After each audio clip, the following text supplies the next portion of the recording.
বাংলার কুরুক্ষেত্রে এই মুহূর্তের খবর, কেন্দ্রীয় বাহিনীর ভূমিকায় অসন্তুষ্ট নির্বাচন কমিশন। নজিরবিহীনভাবে কেন্দ্রীয় বাহিনী মোতায়েন করে নির্বাচন চলছে, ভোট চলছে। সেই কেন্দ্রীয় বাহিনীর বিরুদ্ধেই অসন্তুষ্ট, কারণ অনেক ক্ষেত্রে দেরিতে পৌঁছচ্ছে নির্বাচন কমিশন। এরকম বলছে, অনেক ক্ষেত্রেই দেরিতে পৌঁছানোর অভিযোগ। বিস্তারিত জানবো বিশ্বজিতের কাছ থেকে। বিশ্বজিৎ, একদমই নওদাতে যেখানে প্রার্থীর গাড়ির ওপর ভাঙচুর করা হয়, প্রার্থীর গাড়ির উপর আক্রমণ করা হয়, সেখানের ঘটনায় বেশ কিছুটা দেরিতে পৌঁছেছে কেন্দ্রীয় বাহিনী। কেন এই ঘটনা ঘটলো, কেন্দ্রীয় বাহিনীর পৌঁছতে কেন দেরি হলো, এই ঘটনা নিয়ে ইতিমধ্যেই রিপোর্ট চেয়েছে কমিশন। এবং এই ঘটনায় দেখা যাচ্ছে যে বেশ কিছু, এই রিপোর্টে দেখা যাচ্ছে বেশ কিছুটা সময় পরে পৌঁছেছে। অর্থাৎ কেন দেরিতে পৌঁছচ্ছে বিভিন্ন জায়গায়, যেখানে এইভাবে এমনভাবে মোতায়েন করার পদ্ধতি, অর্থাৎ যে সিস্টেম রয়েছে সেই সিস্টেমে খুব বেশি ফ্লাইং স্কোয়াড রয়েছে দ্রুত পৌঁছে যাওয়ার জন্য। ঘটনা ঘটার মাত্র 5 থেকে 10 মিনিটের মধ্যে সেখানে সমস্ত সেক্টর থেকে শুরু করে ফ্লাইং স্কোয়াড সমস্ত পৌঁছে যাওয়ার কথা, এবং সেখানে কেন্দ্রীয় বাহিনী সব জায়গাতে মজুদ থাকা সত্ত্বেও কেন তাদের পৌঁছতে দেরি হচ্ছে। এই ধরনের সেন্সিটিভ ঘটনা যেখানে ঘটছে সেই ঘটনার জায়গায় পৌঁছতে দেরি হচ্ছে কেন, সেটা নিয়েই প্রশ্ন উঠছে। স্বাভাবিকভাবেই এই ঘটনার পর এর আগে প্রযুক্তির দিক থেকে এতটাই উন্নত যে কমিশন জানিয়েছিল একাই বাহিনী চলে যাবে যে কোনো জায়গায়। সেই জায়গায় এই প্রশ্ন কেন উঠছে? একদমই সেই কমিউনিকেশন কোথায় গ্যাপ হয়েছে সেগুলোই খতিয়ে দেখা হচ্ছে। এবং এই বিষয়ে একটা যে সব জায়গাতে যেখানে শান্তিপূর্ণভাবে বেশিরভাগ জায়গায় ভোট হচ্ছে, সেখানে একটা দুটো ইনসিডেন্ট যেখানে হচ্ছে, সেখানে তৎপর ভাবে কেন কেন্দ্রীয় বাহিনীর সঙ্গে সঙ্গে পৌঁছতে পারছে না সেগুলোও খতিয়ে দেখা হচ্ছে।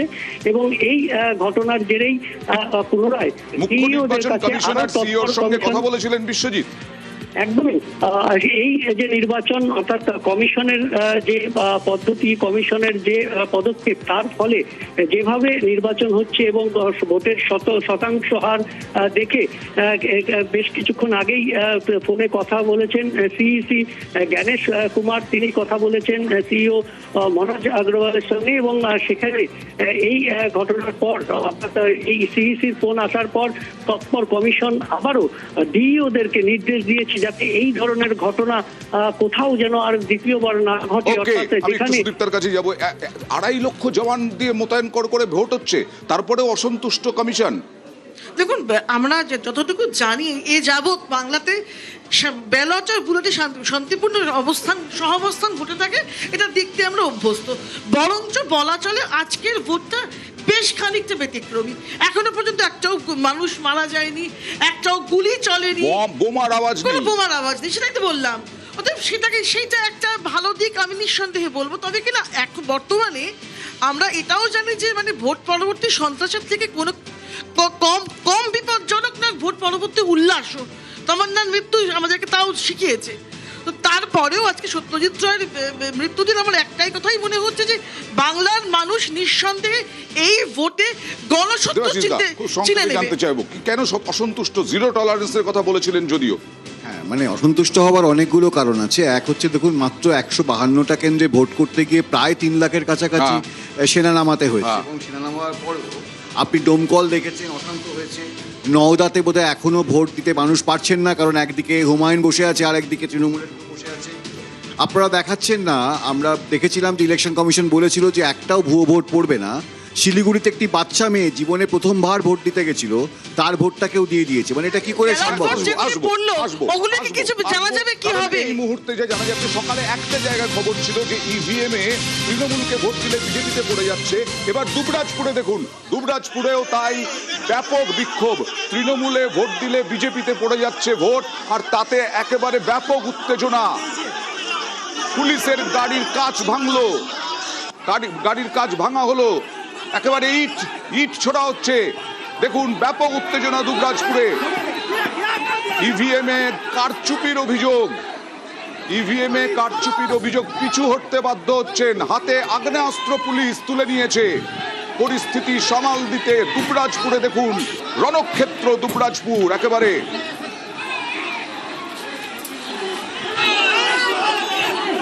বিক্ষোভকারীরা ইট ছুটছেন। আবার সেই ঘটনা, একটা বুথে হয়েছিল মুর্শিদাবাদে ইভিএমে কারচুপির অভিযোগ উঠেছিল, কমিশন উড়িয়ে দিয়েছিল। এবার দুবরাজপুরে বীরভূমে তৃণমূলে ভোট দিলে বিজেপিতে চলে যাচ্ছে, এই অভিযোগে উত্তাল হলো দুবরাজপুর।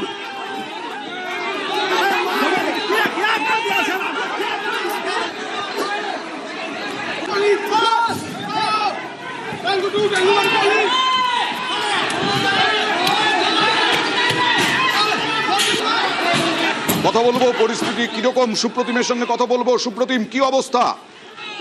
দেখো যে ঘটনা হচ্ছে সেটা হচ্ছে বীরভূমের দুবরাজপুর বিধানসভা এলাকার। সুপ্রতিম, শোনা যাচ্ছে না, একটু জোরে।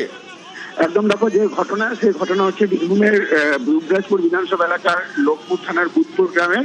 এবং এখানে স্থানীয় বাসিন্দাদের যেটা অভিযোগ সেটা হচ্ছে তারা কিন্তু ভোট দিচ্ছিলেন বিজেপিকেই, কিন্তু সেই ভোট কিন্তু চলে যাচ্ছিল সেখান থেকে। তারা যখন তৃণমূলের ভোট ছিটছে, সেই ভোটের যে ভিভিপ্যাট সেখানে কিন্তু দেখা যাচ্ছে যে তৃণমূলের প্রতীক চিহ্ন সহ সেটা প্রিন্ট হচ্ছে। এবং প্রায় 200টা ভোট। সুপ্রতিম, একটু পরিষ্কার করে বলো যে কার ভোট কোথায় চলে যাচ্ছিল?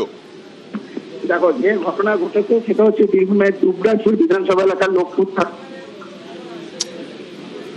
সুপ্রতিম, তোমার সঙ্গে যোগাযোগ বিচ্ছিন্ন হয়ে গেছে। সুপ্রতিম, কথা বলবো, কারণ স্পষ্ট হওয়া প্রয়োজন কার ভোট কোন দিকে চলে যাচ্ছিল। আর এই রকম পরিস্থিতি হয়ে উঠলো, এরকম মারমুখী জনতা কেন? আবার মারমুখী জনতাকে সামলাতে আগ্নেয়াস্ত্র তুলে নিতে হলো কেন পুলিশকে? সুপ্রতিম, দেখো যে ঘটনা ঘটেছে সেটা হচ্ছে দুবরাজপুর বিধানসভার লোকপুর থানার অন্তর্গত বুধপুর গ্রামের। এবং সেখানে যেটা সমস্যা হয়েছে যে লোকজন, সেখানকার বাসিন্দাদের অভিযোগ যে তৃণমূলে ভোট দিলে সেই ভোট কিন্তু পড়ছে বিজেপিতে। প্রায় 200টা ভোট হয়ে যাওয়ার পরে এই ঘটনার নজরে আসে এবং তারপরে কিন্তু স্থানীয় বাসিন্দারা বুথের সামনে বিক্ষোভ দেখাতে থাকে। এবং সেই সময় যারা কেন্দ্রীয় বাহিনী যারা সেখানে কর্তব্য করছে সেখান থেকে কিন্তু মানুষের একটা বিতর্ক সৃষ্টি হয়। এবং তখনই কিন্তু কেন্দ্রীয় বাহিনী যাওয়ার কয়েকজন লাঠি উঠিয়ে দেওয়া আছে। এবং তারপরে কিন্তু পুলিশকে লক্ষ্য করে সেখানে ইটপাটকেল ছোড়া হয়, 2টো পুলিশের গাড়ি সেখানে ভেঙে যায়। এরপর কিন্তু প্রচুর পরিমাণে পুলিশ সেখানে যায় এবং কেন্দ্রীয় বাহিনী দুজন জওয়ান আহত হয় ইটের আঘাতে এবং তাদেরকে স্থানীয় স্বাস্থ্য কেন্দ্রে নিয়ে যাওয়া হয়েছে। তবে এই মুহূর্তে কিন্তু পরিস্থিতি নিয়ন্ত্রণে প্রচুর কেন্দ্রীয় বাহিনী জওয়ান এবং লোকপুর থানার পুলিশ ঘটনাস্থলে রয়েছে। তবে ভোটদান কিন্তু এখনো বন্ধ রয়েছে। আরো একবার আপনাদের দেখাবো। সুপ্রতিম, তুমি থাকো সঙ্গে। ইট বৃষ্টি হয়েছে, ইট পড়ে আছে, বাহিনীর জওয়ান তিনি আহত হয়েছেন, আরো একজন গ্রামবাসীও আহত হয়েছেন। ইভিএমে গন্ডগোল, ইভিএমে কারচুপির অভিযোগ করছেন গ্রামবাসীরা। কেন্দ্রীয় বাহিনীর জওয়ানরা পিছু হটছেন বিক্ষোভকারীদের। ইট বৃষ্টি, তার মুখে, বিক্ষোভের মুখে পড়ে আগ্নেয়াস্ত্র তুলে নিতে হচ্ছে পুলিশকে।